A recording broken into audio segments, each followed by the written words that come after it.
Okay, hey there, everyone. Thank you for tuning into Game Space. This is our second installment of Game Space today. We are here with the incredible VR artist, or I would just say artist as a whole, because the amount of stuff that Emotionull works on is insane. Highly wide set of skills. But yeah, we're here with Emotionull today. We just got off with Charles from Nifty Island before, but today we really want to talk about Emotionull's work, background, the Phettaverse, and everything that's been created over the last couple of years. Personally, I'm a collector. I have got exposed to Emotionull probably I don't know 2 years ago now, and he was the first creator that I saw that was really trying to push as many boundaries as he could as an artist, as far as 3D went, from the renders to the render style to the incorporation of 3D files into NFTs, to the VR sculpting work. It just really kind of opened my eyes to what was possible. So I'm really excited to have you as a guest today. But yeah, I mean, just kicking things off, feel free to give like a little 1 minute intro about yourself, and then we can go in from there. Sweet, thank you. Yeah, that was an amazing intro right there. You kind of just popped off personally. Um, Thank you. Yeah, it was a pleasure meeting you. I think I met you in the M3 Discord. I think that was it. Yeah. And yeah, we were just both kind of sort of pushing the limits there. So it was really nice to meet you and sort of connect there. And you also mentioned Charles. Shout out to Charles, the island. But yeah, me and Emotionull, the creator of the Fediverse, overall, I'd say for sure.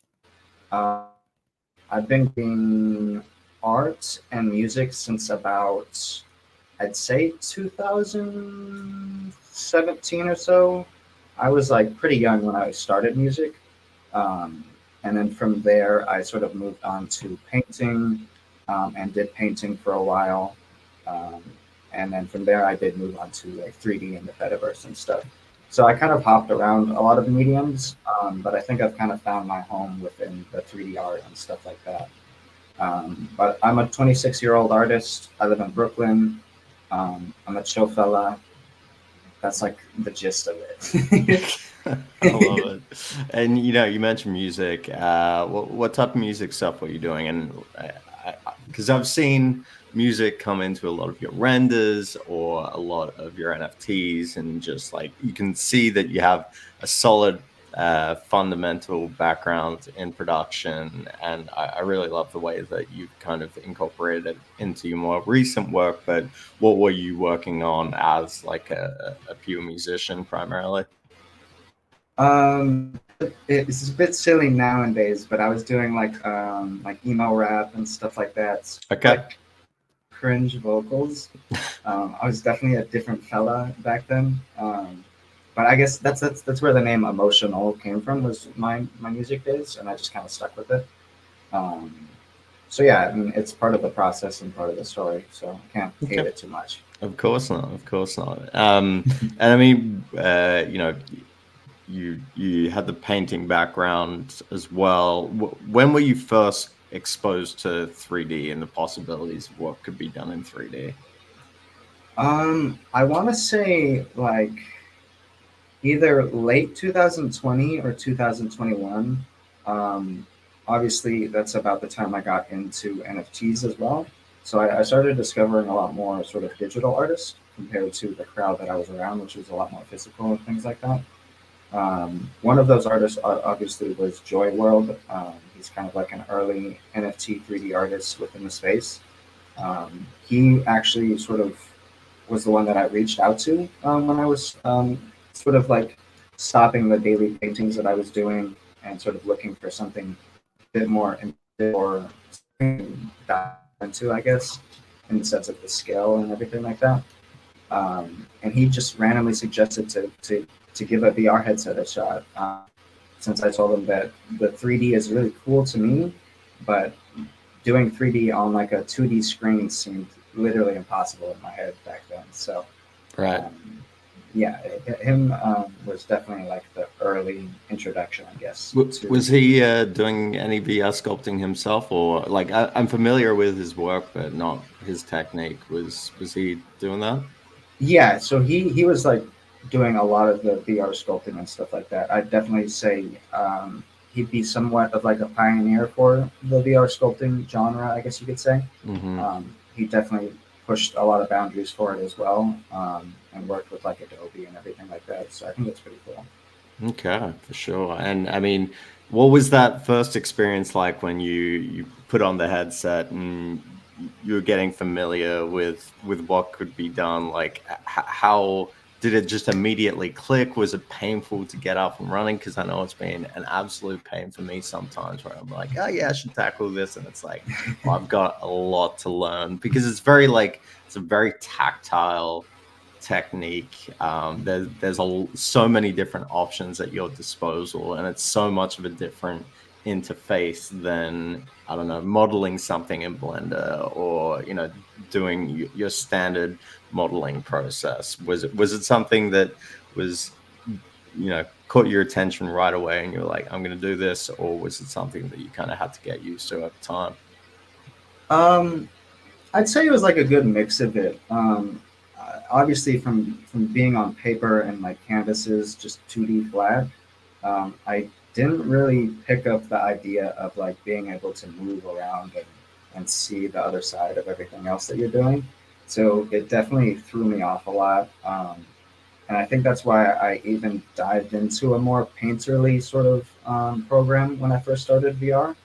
I didn't exactly instantly go into 3D modeling.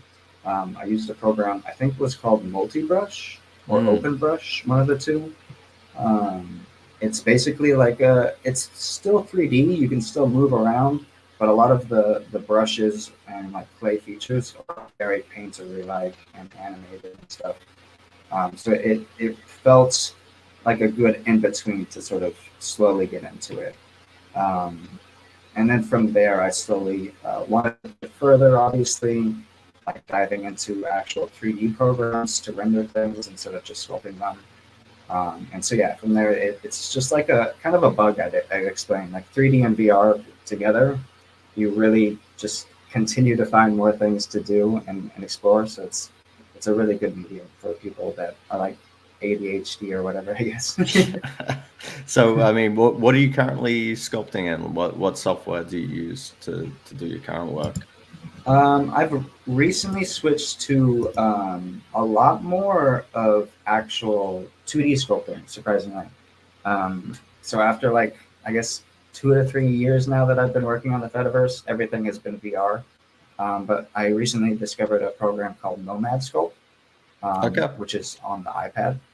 So that has been my introduction into 2D sculpting. It's been very intuitive and a lot easier to sort of pick up compared to like Blender or any of those other well-known programs and stuff like that. But for the VR program, I'm using Adobe Substance Modeler now.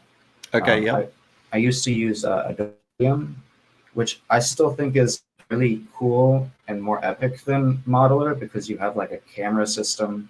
You can see like your avatar. You can like dance around, so it looks cool. But the the modeler is definitely a lot more polished and clean, and it runs a lot better and things like that as well. Okay, for sure. Well, I mean, I know you have some hardware on hand. Yeah. Based on what you're talking through right now, if possible, would love to see how some of that looks like when you're actually doing it. Yeah, I'd love to go over that process with y'all. It'd be a lot of fun. Amazing. I don't know if you need any setup time. We're both sitting in this Feta at Night studio in different different worlds. We should probably call that out to some extent. But yeah, maybe while we're setting that up, do you want to talk through you know, what Feta is, what the Fetaverse is, where that inspiration came from, and why you created it, and you know what you've been. Well, I mean, that's probably like 7 questions, so maybe let's start there. Mhm. The Fediverse and Feta. So Feta actually started a lot different compared to what now I'd say. Feta didn't initially start in the world. He was actually like a 2D character and comic that I was sort of trying to create with the iPad and everything and Procreate. Um, Early Feta was actually like an 80s, 90s grunge like detective rat. It was going to be like a very horror, scary world, like black and white and stuff like that, and only a little bit of color. But it very quickly switched to this like playful, uh, odd world that has become what it is today. Um, and so it's very interesting to see how that happened. But Feta now is really just an embodiment of myself, I'd say. I want to be able to sort of diary in a sense, but in a more abstract and visual way. So I try to connect like each character that is created within the Fediverse with something in my own life. Maybe like an animation is referencing something in my own life. It might not necessarily be as clear to everybody and just be like a fun looking animation, but it allows me to sort of continue a journey in this world that I've developed as well. Um, Primary story, I guess you can say, for the Fediverse is Feta TV Man, which is a robot that Feta created. I could definitely show the character too. Um, but it's basically him and TV Man going around documenting all these characters and universes that are popping up randomly. Um, since Feta, the rat, me, was pushed into this world by putting on a VR headset is like the easiest way to explain it. It does get very convoluted, but it's like the base storyline of the world. Yeah, I never really knew that background. That's amazing. I mean, like I think that's such a uh, obviously it's somewhat common, but to be able to tell a personal journalized story through art, but in 3 dimensions, I think would make it a little different. Like it brings additional meaning or additional ability to insert context that you may not get on a 2D canvas.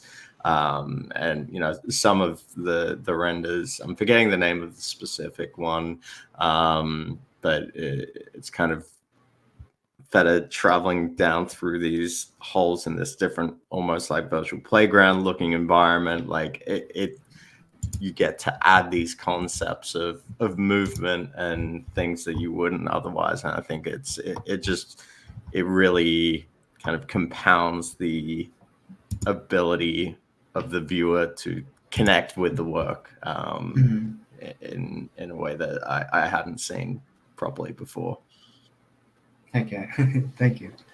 Of course. Yeah, I mean, I'm happy for you to present your screen. I don't know what the process typically looks like, but if you need to do a screen share while on camera, that may Yeah. make the most sense. So my main thing is I'm gonna have to switch out of my headphone audio and go to just desktop audio. So hopefully it doesn't echo anything. We can check real quick. For sure. Is that bad or is that good? No, that's good. That's good. Okay, bad.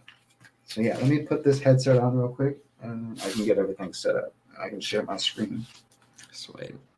And you know, while we're getting things set up, want to kind of give an explanation of what GameSpace is for those who are tuning in for the first time. GameSpace, run by Open Meta, is a space that we talk about the intersection of 3D technology, Web3 gaming, and narrative as a whole.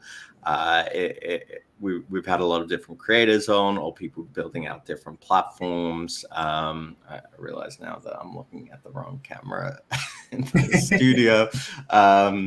but Open Meta, we're really trying to find the creators and the people that are pushing the boundaries in the space that are trying to see what can be done with all these new forms of intersecting technology and bring their stories to life through that. Open Meta and Crucible, the parent company of Open Meta, have an SDK, which is called the Emergence SDK, and we're going to talk about VRMs in a little bit, but Emergence and the Emergence SDK allows Unity and Unreal Engine developers to connect to Web3 services so that the players of their games can use their avatars in their game creations or their blockchain-based assets. Second spiel, but now we have the other screen, and I'm going to add that to the stage. So here we are live VR sculpting. This is insane. This is awesome. So what application are we using currently? So currently we are in Adobe Substance Modeler. Okay. It's essentially Adobe taking Adobe Medium and then upgrading what they have created with that app and making it more polished and stuff like that. And you're using a Quest Pro? Yeah, using the Quest Pro right now. Okay, sure. With the Quest Link, so no cables or anything either, so it's not bad. But yeah, so when you're VR sculpting, it can look a bit scary because you're just in a blank room here. But you have your two controllers, of course, are your actual controllers as well. Hopefully I'm looking somewhere close to my camera as well. Yeah, you are. But yeah, when you have these two controllers, you have a ton of buttons, like what the heck is going on? But if you push the little options button here on the left, you do have your main menu pop up here, which is going to be very similar to any other sculpting program. In 3D, your primitives, which are like your base default shapes that you can sort of play around with and taper and stuff like that, make it super soft or whatever, however you like to make that shape. You have things like stamps, which are essentially objects you've made before or things you can download to work with as well. Next up, you have like erase tool. You have the warp tool, which is a lot of fun. I'll show that. The smooth tool, great tool. Build up, which is like using textures and stuff like that. So you can even add textures and stuff in VR. You have like crease tool, yeah, just like basic tools for VR.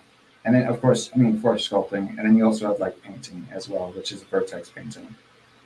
And then when sculpting, you of course have your grid.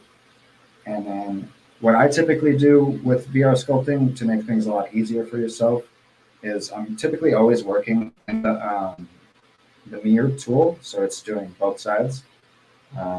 Even more menu options, so confusing, but you can turn it on there. And then you have that two-sided thing.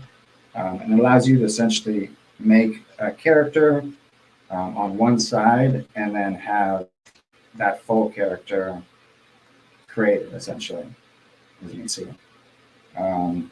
So, we can try and sculpt something if you want. I'd love to see it. Just even if it's something small, I think going through that process would be awesome for people to see. Yeah, let's try to make a little silly fellow. So when I'm sculpting in VR, I try to start with the head a lot. Sometimes I'll go with the body if I have an idea for the body. But it's a lot easier for me to start with the head and then sort of move on from there. And kind of like, I don't know what the program is called. It's like that main sculpting program everyone uses on the desktop. What's it called? ZBrush? Yeah, ZBrush. You can kind of like remesh the object to be more HD or less HD or whatever. I kind of keep it low to keep it easier to work with. But yeah, go from here.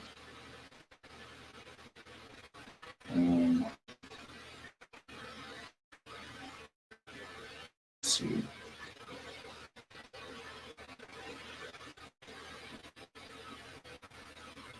I think we may have a little bit of connectivity issue.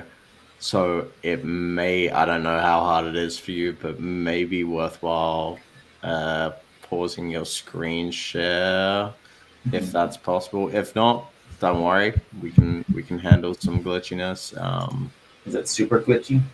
Uh, yeah. Yeah.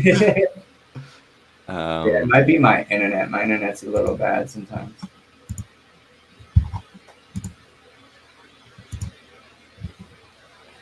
Let me see if that okay, works. yeah. Okay, that's looking better.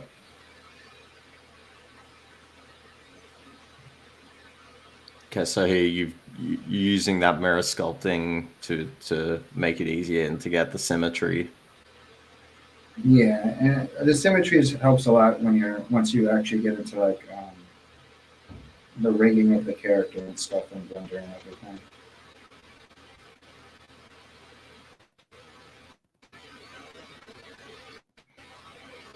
And I know it's very difficult multitasking because I just did it in the last game space. But if as we're working through this, we've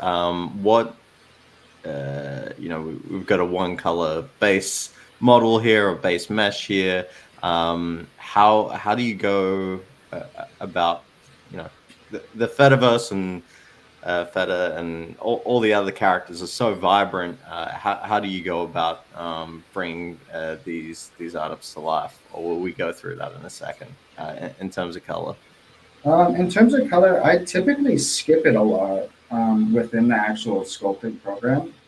I definitely could, but what I typically do with my models once they're sculpted is a lot of like remeshing and Mm-hmm. retopology, whatever that word is. So it typically doesn't always stay with it being vertex colors and everything like that. That's fair. So I've kind of developed a way to just imagine the colors in a sense, and just kind of have like small ideas as I work. And then it's typically always changes once I get into Blender. Um, but I can probably show that in Blender as I do this. Right. I'm just trying to make a quick little file. Yeah, no, and I mean, like that's kind of the key word with this. I feel like once you get your technique down with VR sculpting to create that, I guess, base model to build from,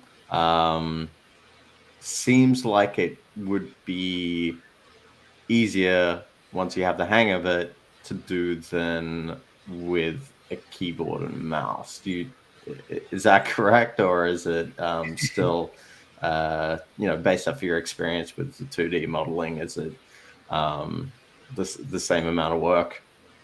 I bet there's people out there that are super like good with like shortcut keys and stuff like that, so Mm, that 2D is essentially like hyperspeed for them as well. yep. But I think the VR does skip that in a sense, so you don't have to learn all those shortcuts. You just have to learn your two controllers essentially. Yep. Yep. Wow. Look at that.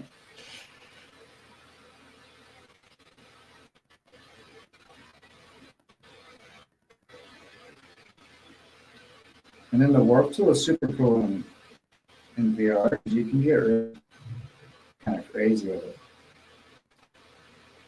And you can do whatever you want with it. Oh, damn.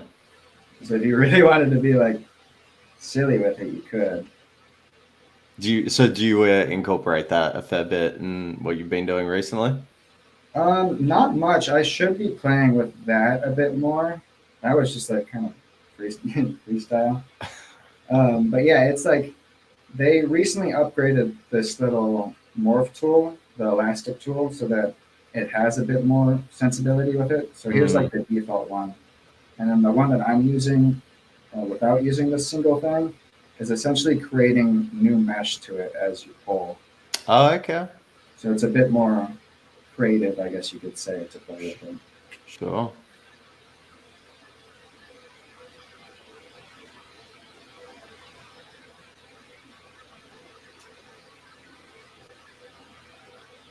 So, I mean, how many hours do you reckon? Oh, well, I guess how long does it typically take for you to sculpt a character? You know, if you're either doing a new character for an NFT piece or you're doing commission or something like that in VR, how much time are you typically spending in headset doing this?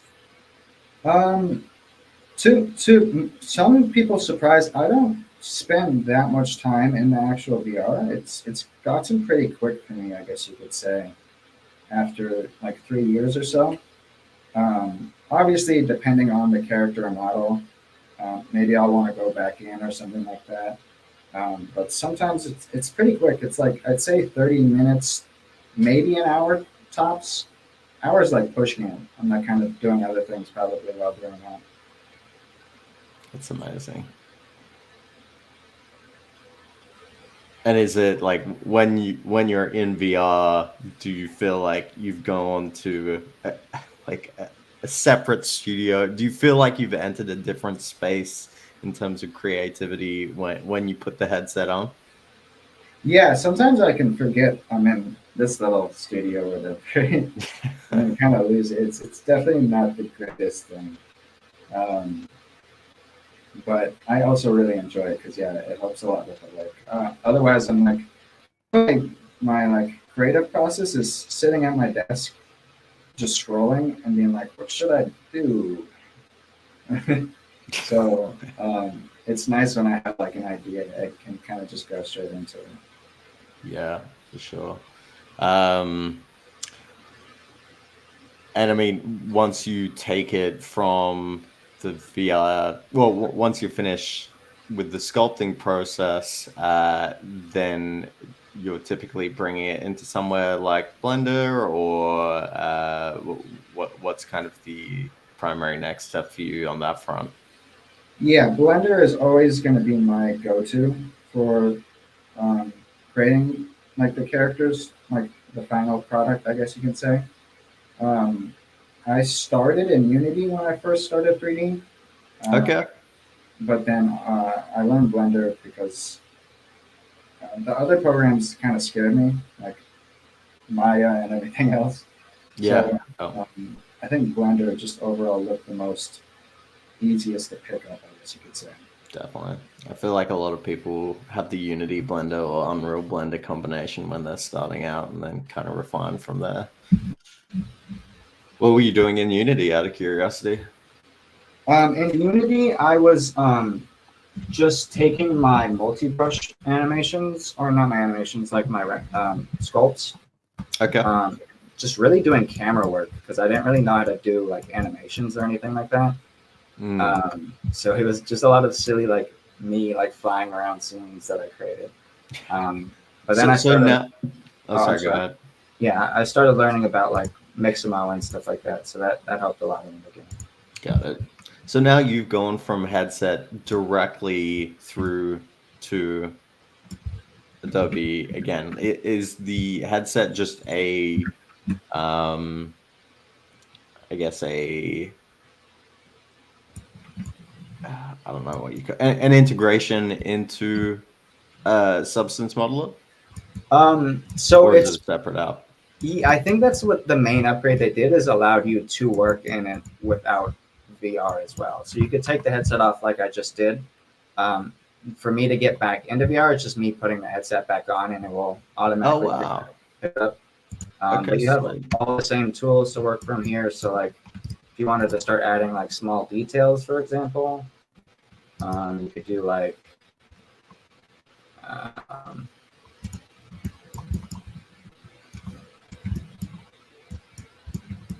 mm, yeah, I mean, you could just start sculpting normally. Yeah, Okay, yeah. obviously a lot more slower, but yeah, you can do it and everything like that. But yeah, from here though, you can just sort of export, and they'll have like little presets for like Unreal Engine, Maya, 3D printing, and Blender. And I just do the raw mesh.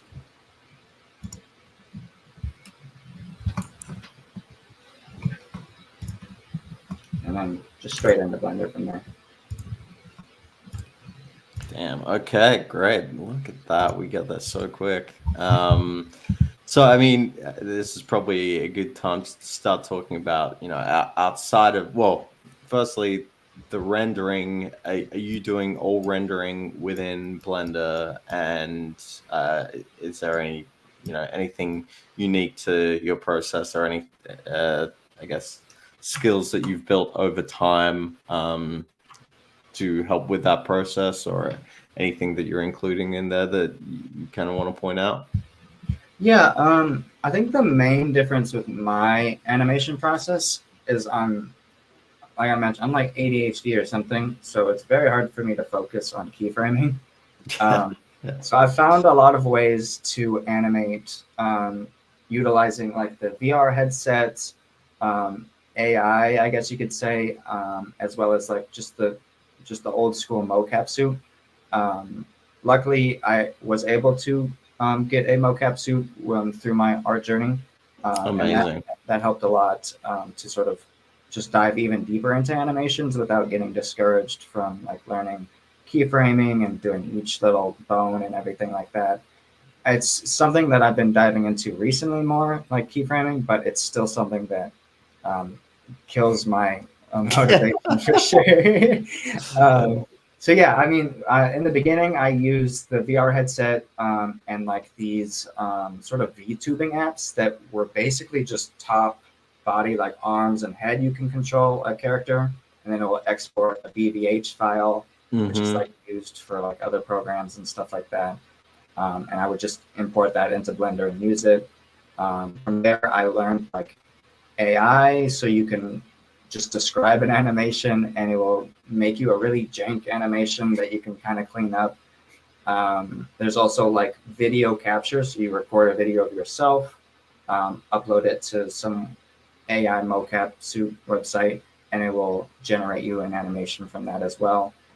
So there's a lot of different ways that I guess have found ways to animate because of my laziness for sure. Yeah. I mean, it's such a cost prohibitive thing for a lot of people. Like, in an ideal world, everyone has an accents, and we're all creating crazy mocap without the need to clean anything up. But it's also like an effort to do that, to actually get in the process of being like, okay, I'm gonna record some animations now and export them and get them in the right file format. And so, like, me personally, like, I've toyed around with similar like BBH conversion process for use with some other VRM apps, Mhm. and I mean, I do want to test Move AI, because I've seen it around for a long time now, Yeah. and the results seem to be pretty decent. But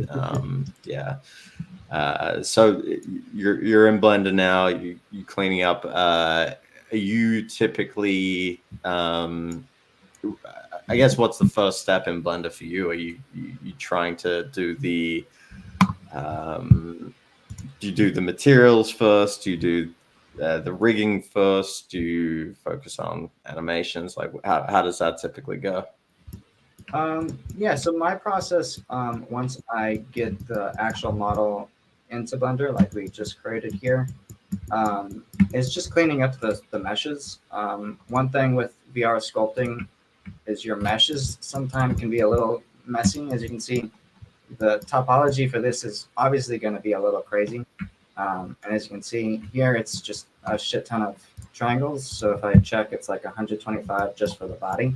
Yeah, well, So with VR sculpting, I've learned that having a plugin like Quad Remesher or any remeshing, even like the Blender's default remeshing, um, will clean up your model and also um, make it a lot more easier to work with. Because obviously, the more compact it is, it's going to be harder to animate and everything like that. So I have it like bound to my mouse, but I'm basically just clicking remesh it right now, and it will just, as you can see, remesh the object to be a lot more sort of clean and simple and allow you to work with it a lot easier. You do lose like the UVs that it creates and then the okay. textures and everything, so it's a bit of a pain. But it's not too bad. You can work with it. And then I go into like textures and rigging and stuff like that.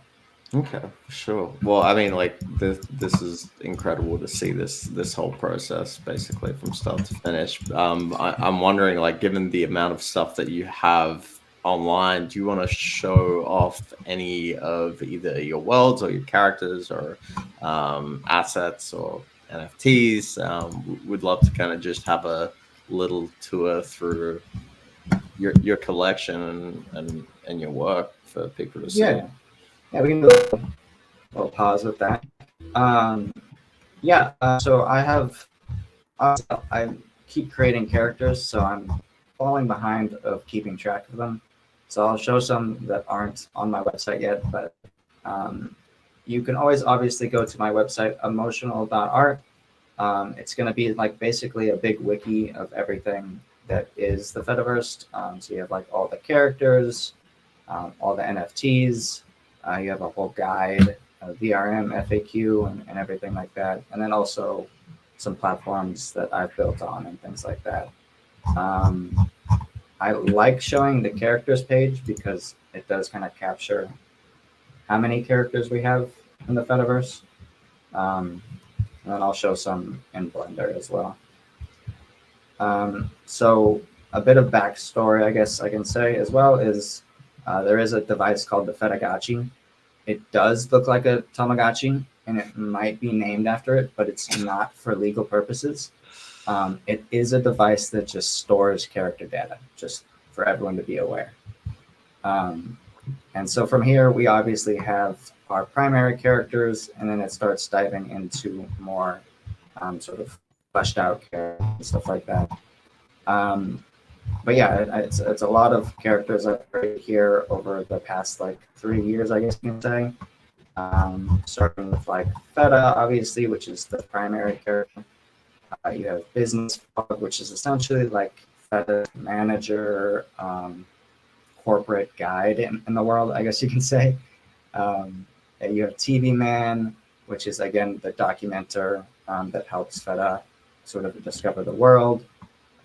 You have Mr. Fish, which is just a chill dude that works at the Phetta arcade and has like his own ocean world, nothing too crazy. You have like the Burger Rabbit, Punk Rock B, Android 444. The list goes on of how many characters. And each one, for the most part, has a bit of backstory that you can go and look through as well that I like to add. And allows you to sort of connect who they are and what sort of special powers they have within that universe and stuff like that. But yeah, it's a really fleshed out website. So obviously I recommend taking some time to look through it if you ever have time. And then I have a page called NFT Claims, which is going to be like a full page with most recent sort of claims that you can get. A lot of these NFTs do come with VRMs or 3D models, and you just connect your and then you can collect that NFT just through like Manifold essentially. But yeah, we have like this character. I've been doing some like commission stuff as well, as you can see here. A little silly fella. Let me see if I can show you some other characters that I haven't really put on my website yet. And I mean, there's obviously a lot of IP here. There's,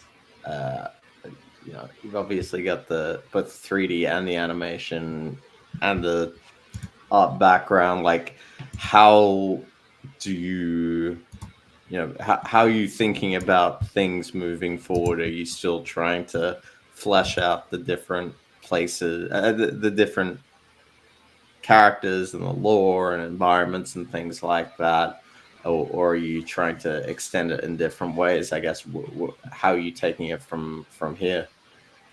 I'm definitely taking it in a very disorganized manner. I would love to be more organized and helpful for people to like discover what characters they should care about and stuff like that. But I'm also just a very disorganized fella, and so when I get ideas, I got to put them down or else I'll forget them.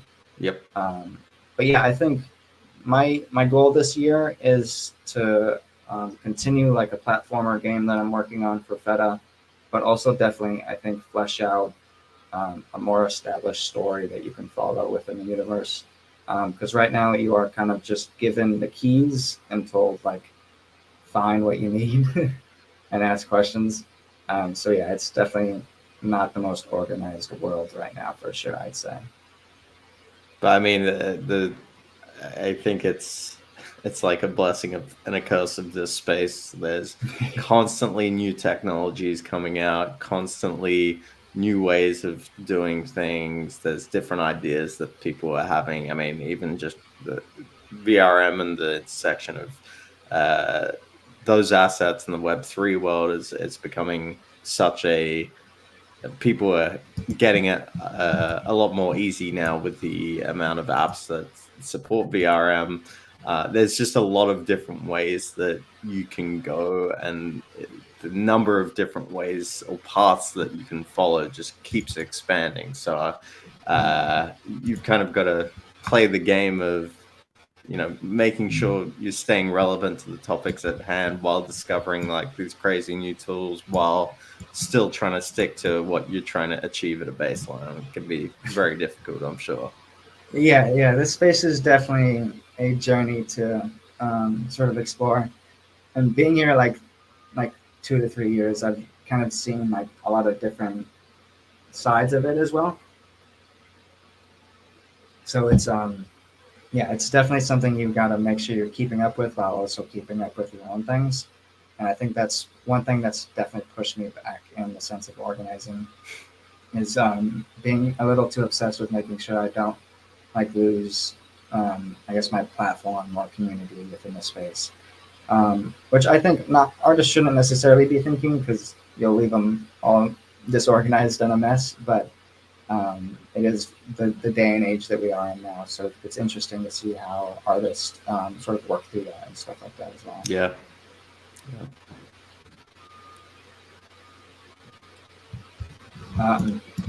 Here I have this fella called Sparky.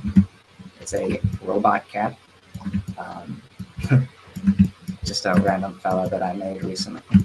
And I see the texture map on the left. Is that how you typically do your texturing with like an atlas that you're applying, or Not typically. You can see this is it's weird text. So this is just me AI generating That's an amazing. image. I just asked ChatGPT. I sent it the blank model, no colors. I was like, "What colors should I make this?" And it just made this. I was like, "Okay." That's crazy. That's such a unique idea.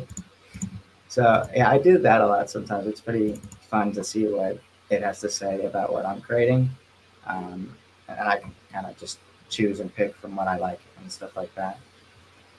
I think this is me trying to animate a chicken smoking, and then I got probably distracted and started something else.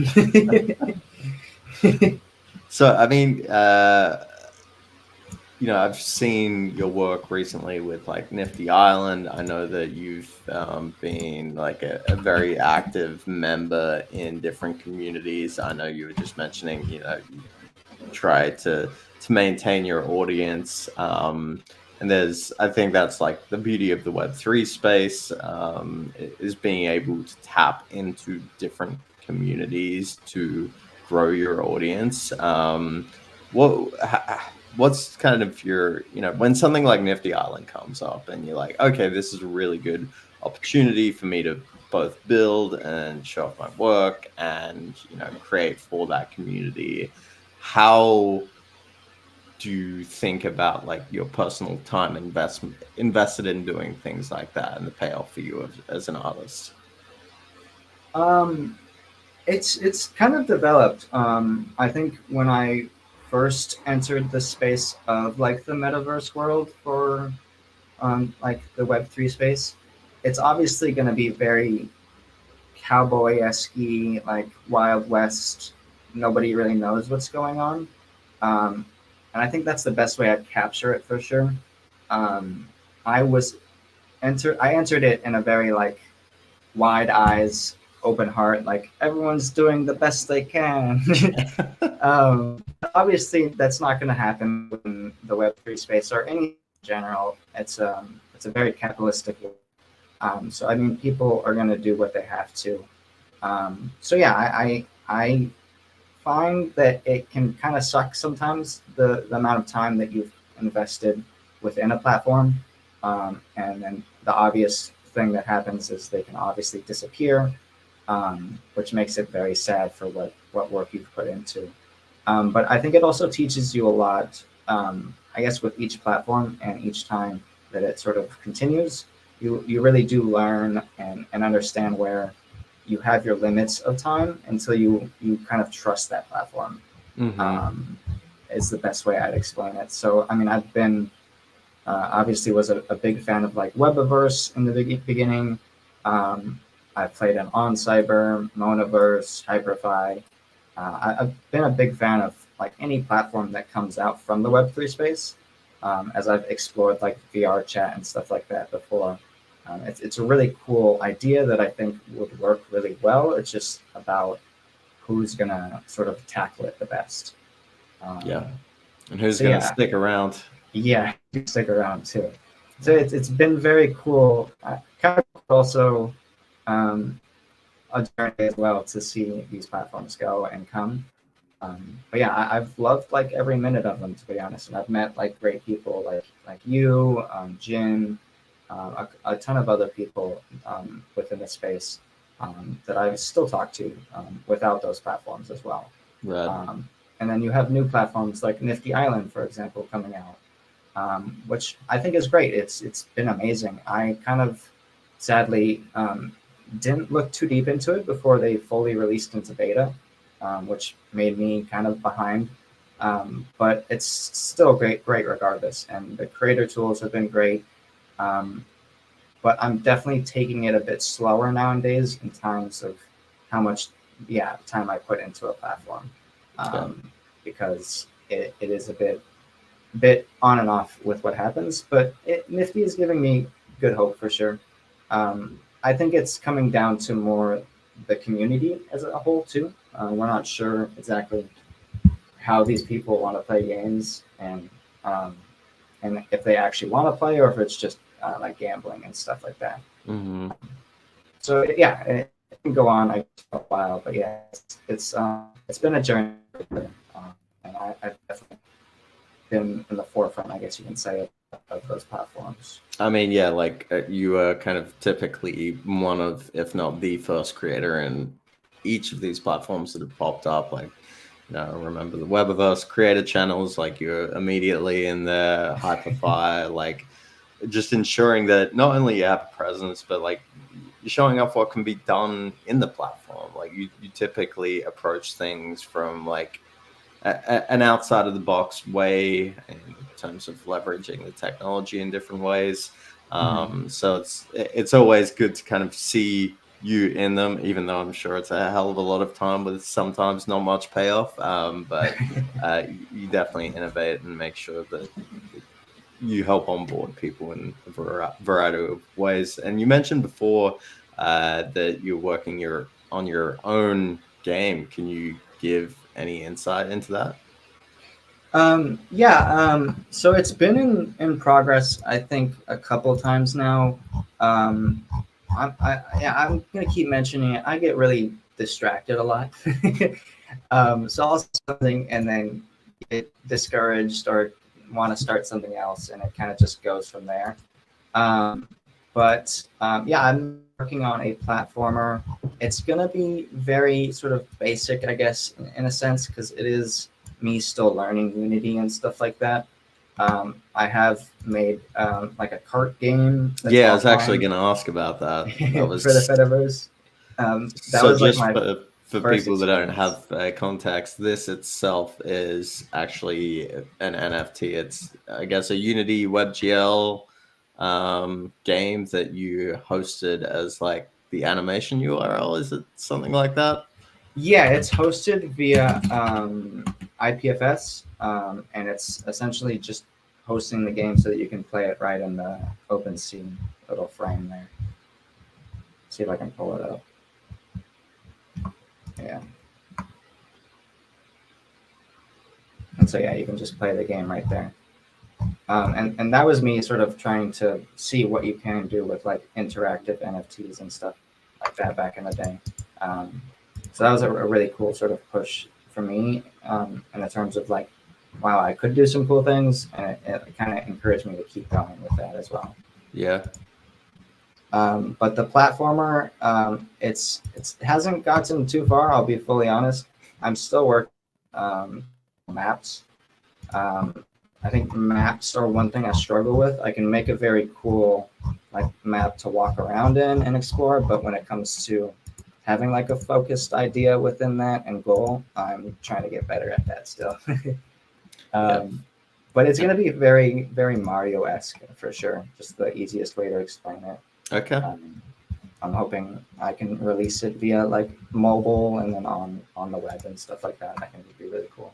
Amazing. And I mean, yeah, again, like the Unity is a whole nother set of technologies you got to learn, that you got to, day in, day out, rack your brain to figure out all these bugs and learn all of this different stuff. So I truly commend you for, the perseverance and trying to push the boundaries with each of these different technologies. And yeah, I mean, like, I really thank you for kind of going through everything that we've talked about today, and maybe one day we can bring that character to life as a VRM that you modeled. But what in terms of people that may be seeing this for the first time, as creators that may have seen your work around these different worlds or different places, like, what would you recommend to them in order to kind of get started? Like the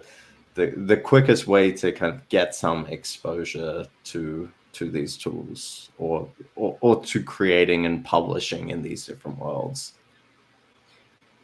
I think the biggest thing is not being afraid to ask questions, and getting into these communities like Discords and stuff like that, and just being straight up with people and being like, hey, I'm really fascinated, but I don't have that much knowledge. Where can you point me? And then also be ready to break things and don't let that discourage you. It definitely discouraged me a lot in the beginning, but now I'm kind of just going along with it. You find a way to work with your fuck ups a lot, I think is a good way to explain it.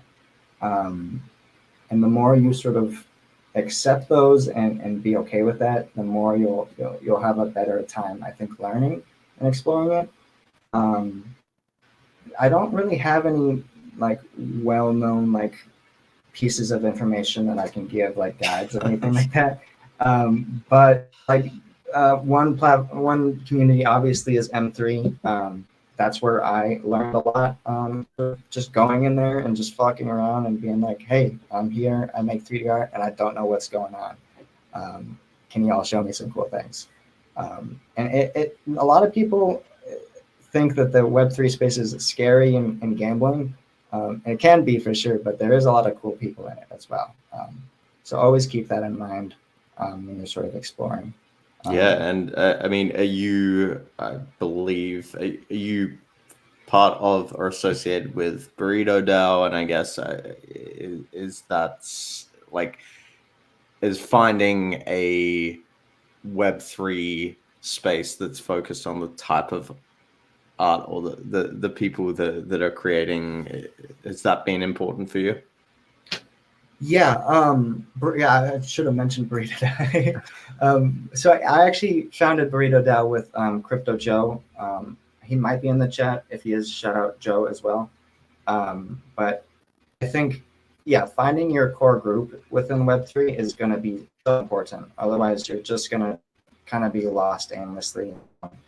Burrito DAO is a collective of artists that we sort of group together and pushing it a bit further with like hosting shows, spotlighting artists and things like that.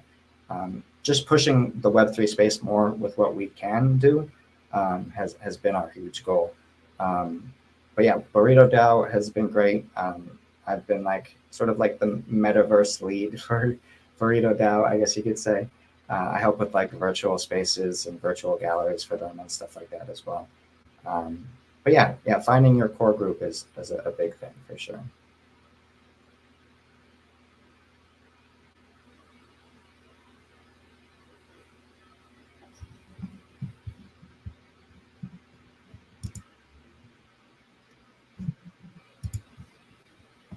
Did I lose you?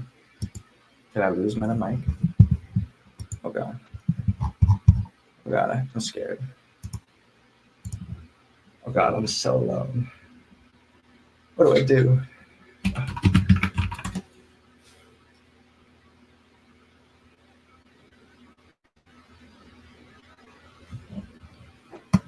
Oh, his computer died. It's okay.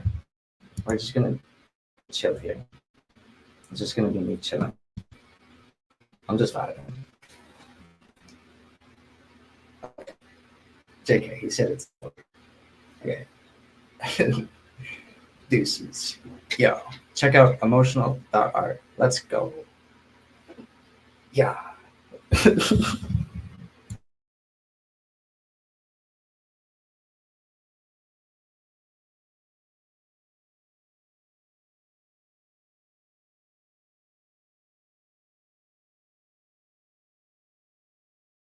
Oh, also check out Open Meta DAO. Don't forget about checking out Open Meta DAO. Let's go. Thank you.